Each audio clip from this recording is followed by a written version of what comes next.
Sur une plage du côté de Frontignan, une famille fière d'exhiber son trésor de guerre.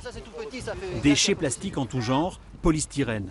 Des déchets trouvés sur le sable, coincés entre les galets, ramenés par la mer d'hiver. Pour les windsurfers du coin, donner un peu de son temps pour nettoyer le littoral et les étangs, c'est bien là le minimum.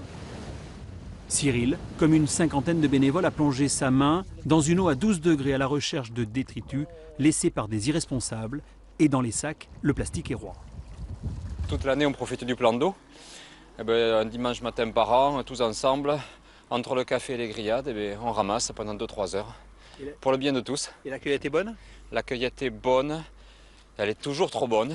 Côté un petit peu de tout, matière plastique principalement, déchets, emballage.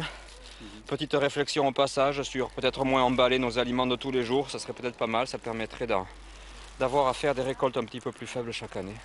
Le mieux là c'est d'aller peut-être vers la plage ou vers le parking Saint-Eugène. On ramasse un peu toujours la même chose, donc on prend conscience qu'il y a beaucoup de McDo et de mégots de clopes, c'est beaucoup ça. L'an passé, l'association de riders a collecté l'équivalent de plusieurs centaines de kilos de déchets sur moins d'une dizaine de kilomètres carrés en une seule journée. L'opération, bien rodée, existe depuis 8 ans, ici. Dans notre communauté, les gens font très attention au niveau des surfeurs, kitesurfers, windsurfers. Quand vous venez voir l'étang après une navigation, c'est tout propre. Quand on arrive le dimanche matin, le samedi soir, il se passe des choses.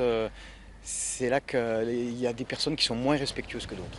Selon Surfrider, la quantité de déchets trouvés dans les océans a créé des continents massifs dont la taille représente le tiers de la superficie de l'Europe.